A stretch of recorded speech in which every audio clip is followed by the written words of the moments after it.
नमस्ते खमा गणिसा। और आप सब कैसे हैं? मैं तो ठीक हूँ।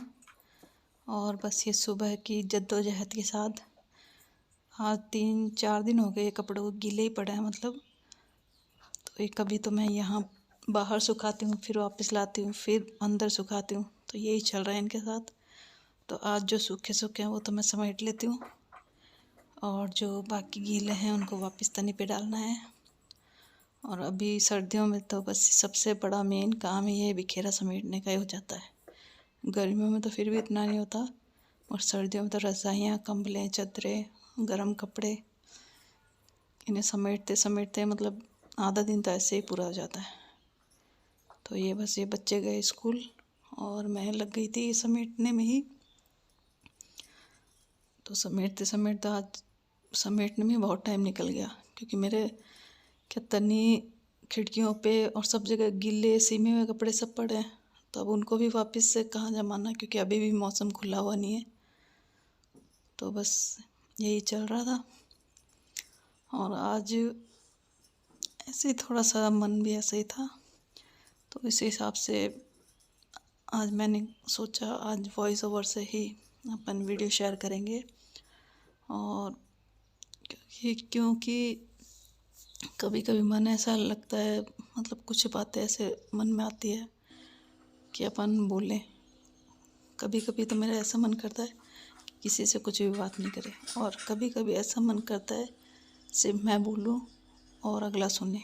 तो ये ऐसा कोई सुनने वाला तो कोई है नहीं, क्योंकि आप लोगों को ही शेयर कर सकते हैं, क्योंकि आप लोग सुनते तो हैं कम से कम। तो बस यही है।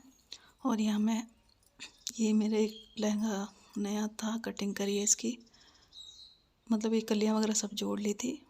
4 मीटर है ये, कम से कम 8-10 साल पुराना लहंगा है। ये रखा ही हुआ था कब से ही, तो मेरे को ऐसे अच्छा सा लगा इसका प्रिंट। और वैसे ही मेरी आंखों के आ गई था इतने टाइम से, मगर अभी पता नहीं क्यों अचानक से ही मन में ऐसा भाव आया कि अपने सिलवा लेते हैं। तो शायद मेरे लिए लिखा था, इसलिए कहीं गया नहीं। तो बस ये लहंगा काट रखा था। इसका प्रिंट बहुत अच्छा लग रहा है।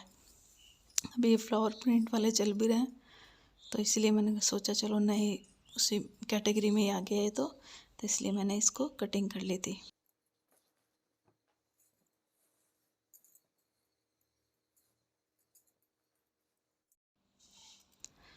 तो बस ये बच्चों के लंच वगैरह तो बना के एक के तो भेज दिया था, एक का मैं बाद में भेजूँगी क्योंकि सब्ज़ी नहीं बनी थी। और यहाँ हम दोनों चाय पी रहे थे। और यहाँ मैं आपको दिखा रही थी मेरे ये उंगली पे निशान। ये निशान ऐसा बिल्कुल काला हो गया, बिल्कुल ही काला, और उतर भी नहीं रहा है। इन्होंने तो क्या उसी दिन, मतलब उसी दिन क्या कुछ टाइम बाहर बूथ से बाहर आते साफ़ कर लिया था, तो इनका तो साफ़ हो गया, मगर मेरी उंगली पे तो ऐसे चिपक गया। और ये जला जला जैसे लग रहा है निशान, पता नहीं क्या है इसके अंदर कुछ।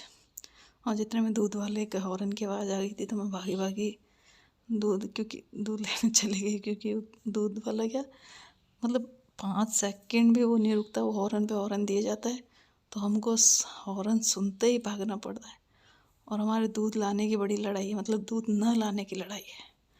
तो कोई कहता है कि तुम ले आओ, मैं कहती हूँ आप ले आओ उसी में वो दूध वाला हॉर्न बजाता रहता है। तो बस यहाँ ही बच्चों का टिफ़िन मैं तैयार कर दिया था, और टिफ़िन तैयार हो गया था। आज हल्दी की सब्ज़ी बनाई थी, तो उसमें थोड़ा टाइम लग गया। तो ये झाड़ू वगैरह मैंने बाद में निकाली, सब व्यवस्थित करने के बाद ही। तो ये फर्श क्या है, सब देखने में ऐसा मतलब गंदा भी नहीं लगता, और झाड़ू लगाने के बाद ही इतना साफ सा लगने लग जाता है। इस मार्बल का कलर ही ऐसा है, क्योंकि डार्क कलर है, तो इतनी दिक्कत ही नहीं आती। और मैं बस ये नीचे सब काम करके मैं आ गई थी छत पे। मौसम खुल गया था, और ये बहुत दिनों की मूंगफलियाँ रखी हुई थी, और ये बेचारी ख़राब ही हो गई पड़ी पड़ी। तो मैंने कहा इनका मुहूर्त भी कर देते हैं, और जो ख़राब है उनको अलग कर लेते हैं, और जो सही मूंगफलियाँ उनको छील के रख लेते हैं। और ऊपर पक्षी वगैरह इतने अच्छे बोल रहे थे, तो इतना अच्छा सुकून मिल रहा था। वैसे ही मैं मन में कुछ ना कुछ, दिमाग में कुछ ना कुछ चले ही जा रहा था। बस यही है, लाइफ के उतार चढ़ाव है। ऐसे मतलब ऐसे विचार आ रहे थे कि ज़िंदगी मतलब कितने तरह के रंग चेंज करती है। हम शायद सोच भी नहीं पाते। ज़िंदगी अपने को इतनी तरीके के दिखा देती है रंग, फिर अपन जब बाद में अकेले में बैठते हैं तो उन चीज़ों को सोचते रहते हैं। तो बस यही है, लाइफ के उतार चढ़ाव चलते रहते हैं और थोड़ा सा कॉम्प्रोमाइज़ भी कर लेते हैं, फिर बाद में ऐसा लगता है कि नहीं करना चाहिए था। फिर कभी ऐसे भी मन में विचार आ जाता है कि नहीं भी करते तो भी कुछ नहीं, जो लिखा है वो तो होना ही था। तो बस यही सोचते सोचते मेरे मूँगफलियाँ छिल रही थी।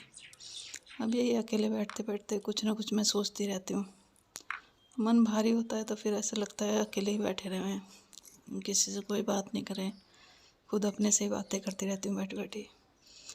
अब बस यही है, अब कहीं कुछ आना जाना तो कर नहीं सकते और किसी को बताने से भी कोई फ़ायदा तो है नहीं, क्योंकि अपन किसी को बताते हैं फिर बाद में अपने को रियलाइज़ होता है कि क्या पता वो कैसे उस चीज़ को किस तरीके से सोचेगा, क्या है क्या नहीं है। तो बस मैंने यही सोचती सोचती ना, ये बाहर पक्षी बैठे थे, मिट्ठू था पता नहीं चिड़िया थी, तो उनकी आवाज़ सुनहरी थी और अपने मन में जो भी विचार आ रहे थे उनको खुद ही मतलब जवाब भी दे रही थी, खुद ही सवाल कर रही थी अपने मन में ही। बस ऐसे ही चल रहा था आज का दिन, तो ऐसे भारी भारी ही था। पर ठीक है, अब जैसा अपने को जीवन अपने आगे स्थितियाँ लाता है उसको तो जीना ही पड़ता है। कभी कभी तो बहुत गुस्सा भी आता है, बट अब कर भी क्या सकते हैं, क्योंकि कुछ चीज़ अपने हाथ में नहीं होती है तो उनको अपने को अपन मतलब उनको छोड़ना ही पड़ता है। उनसे अपन जोर ज़बरदस्ती उन स्थिति से जोर ज़बरदस्ती कर भी नहीं सकते। तो बस ऐसे करते करते ही दिन निकल गया।